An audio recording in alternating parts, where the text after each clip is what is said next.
it's to be positive and constructive. And if I ran out of great things to say about how amazing my kung fu style is, this movie is, this book is, if I ran out of time to talk about the people I love and admire, then maybe I would think, you know what I should do today? I should start trashing people. But I would have to run out of energy to do positive works. And I do think that cancel culture now has, it's kind of like everybody has to buy into it. And it's harder because certainly in my own case, in the ups and downs of my own career, the through line is that if you have the ability to create, you can keep creating, you can keep putting out content, and individuals can choose whether or not to buy your book, your film, your whatever. But you can continue being creative. And I suppose the question is sometimes, are you able to work with, if you for whatever reason have challenges, can you still work with a bigger studio? Can you still work with a bigger company? But the reality is nobody now, I think, can completely cancel what you're doing or what I'm doing because we have an audience, and the audience would be perhaps diminished, but they would still be interested in what we're saying more than reading repetitive complaints about us from other people. Right. That's very, very well put. In fact, I almost just kind of want to end the show there because that's such a good fight. Like, it just, people are going to want to listen to you and I, more so you, of course, because you're the man, right, the myth, the legend. But, I just, part of the reason why I don't charge people for the show, I don't have a Patreon or any shit like that, is because it does give me the freedom to continue doing what I want with absolutely no reservations. And, it's because if somebody, I've told people before when they, you should do video, I can tell that you're animated, but it's hard to do, just listening, and I would prefer to see you. And it's just like, look, man, do I pay you? Or do I charge you to listen to the show? Right. No. All right. Well, just enjoy it. I think we've kind of crossed over into this weird place where, like, we have to criticize something just because it exists. Just because you have the internet, you should. Sean did a podcast with Bey Logan. We should trash it because it's there. It's just like, hey, man, how about if you go, why don't you go watch Shadowguard? Why don't you order the Blood Bond and I mean, I look at my attitude is that if people, nowadays there's the internet is such a generator of noise. There's so much choice out there that nobody should complain about a choice that they decide not to execute. If you choose not to listen to the fun ramblings of Sean and Bey, that's fine. That's your right. To say this shouldn't exist, or why is he on there, or why is Sean doing that, that's beyond your remit. You only have responsibility to say, I didn't like it, or I don't like it, or I'm not going to listen to it, and that's fine. Like, I don't like neo-goth punk reggae. That doesn't mean it shouldn't exist. It's just that I don't listen to it. But the attitude seems to be, because I don't like it, it should no longer exist. And you get all the other aspects of judgment. But I do think, as a Buddhist person, strongly believe that every day, if you start and finish the day with the aim to create good energy into the world, that you were taken care of and you can have a fun and rewarding life. And if you sit in some shabby apartment on your computer late in the night, trolling people and trashing people, that you make yourself unhappy in the long run, and you become miserable yourself, and you're constantly comparing yourself with other people. And, basically people criticize you not to make you feel bad, but to make themselves feel good. Because they don't know how you're reacting to it, but they know it makes them feel powerful and happy. To me, it's like, I run this big facility. You very kindly mentioned my Release.com company, but I have a big martial arts school and my film company and my memorabilia company here in Hong Kong in Kwai Fong. And every day there's stuff happening. Like, I was cutting a trailer for Furies. We had another friend of mine shooting up on the roof with a wooden dummy. We have classes every evening, different martial arts. We have a Zoom webinar every Saturday, and we have cultural evenings, and I'm writing. My son is working on this new television series we're developing, and it's like there's no space in my day to go, you know what I need to do? I need to trash so-and-so for daring to make a movie I didn't like. It just doesn't make any sense. No, to me. I tapped out on giving it any attention. This is a while back, but I had two guys on. They direct. They're a combo directing team together. Justin Benson and Aaron Moorhead. Yeah. And actually, one of the criticisms I got was, you always do a good job of sticking to stuff that's we've never heard of, or that's new, that's not in the American market. Blah blah blah. Well, I was kind of annoyed because Justin Benson and Aaron Moorhead, they did indie horror films, and now they're directing Moon Knight for Marvel, and you're selling out just like them. And I just went, that's not even. How is that even a criticism? Like, what are you even saying right now? Like, when you can't get into those kind of pretzel argument with these trolls. It's impossible. I mean, it's like as I mentioned to you at the top of this, there's, when Bloodbond came out and it was not well received critically or commercially, there's two responses to it. One is, of course, to go online and, get into something with Michael or other people and develop, you just kind of maybe defend the film or be resentful or aggressive. The other way is, in my mind, was like, you know what?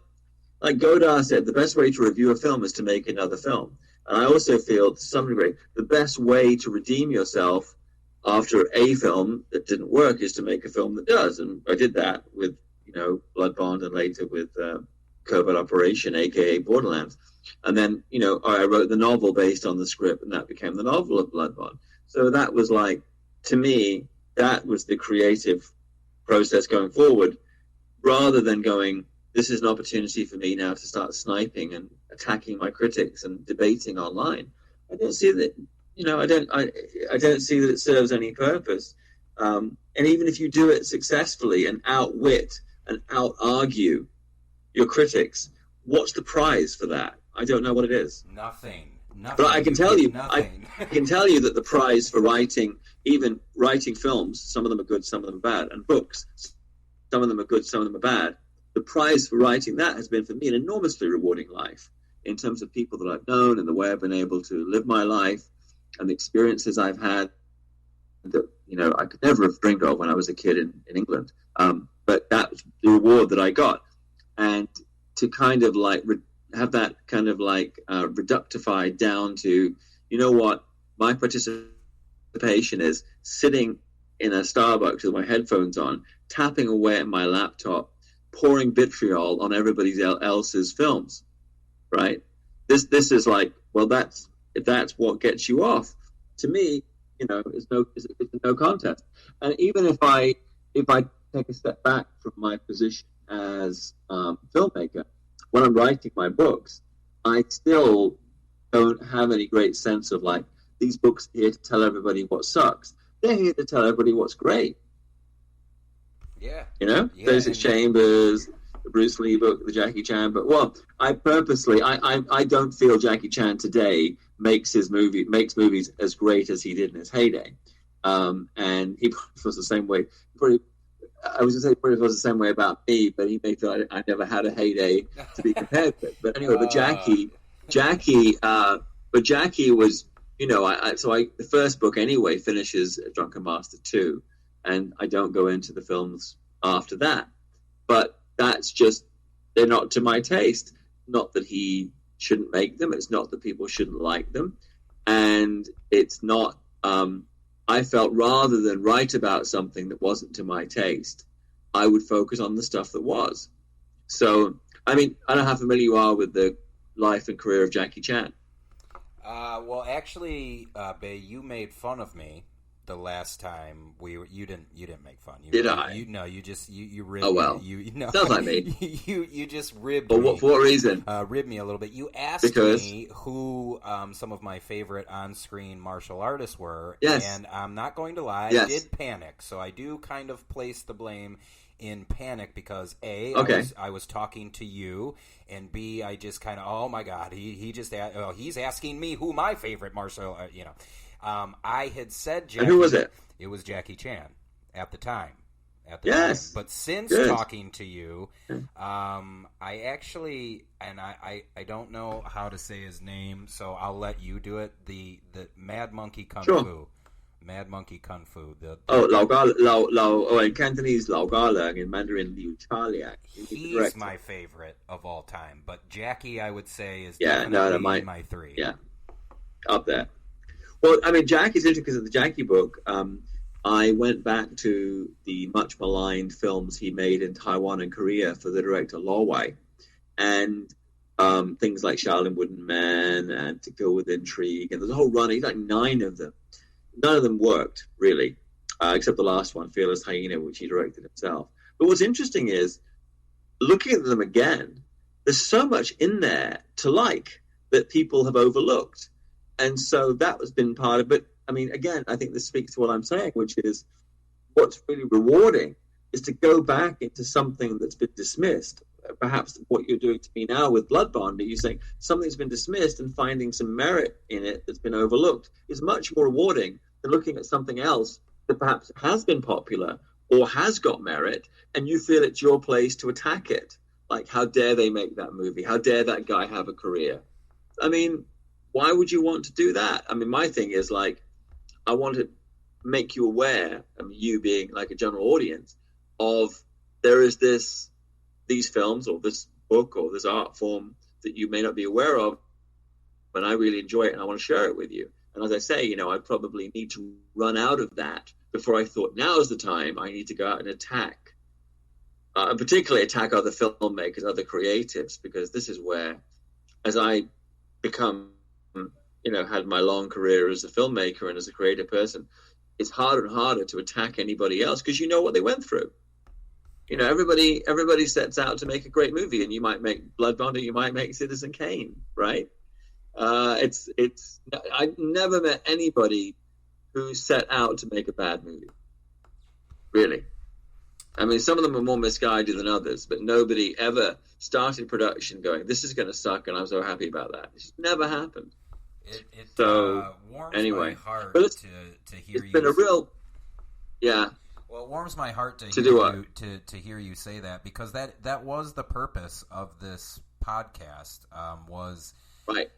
Obviously, I enjoy you immensely, but I do feel and also I want people to go out and get the book. But I do feel there are things to I never, as I said, already tons of times since talking with you, I never get on the mic to trash anyone, and the exact opposite with Shadowguard, because I do feel like it's kind of been overlooked, and I think if you really break it down, the problem doesn't, the problems that you may see in it don't have anything to do with the story. They don't have anything to do with the characters, Like it's just There's definitely some fun stuff. There's definitely some fun stuff in there, and what I like people to take away from me talking about it is that in most cases, the experience and what you take away from it as a human being is as important or more important than if it's an acclaim, if it's a failure, if it's a hit.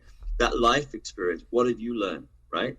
And then off of that, how do you if you have a hit, maybe it's easy to say, well, I've had a success, like I have with Crouching Tiger. So immediately you can do Lady Bloodfight because everybody's like, wow, yes, you're coming off something that's perceived as being a big success.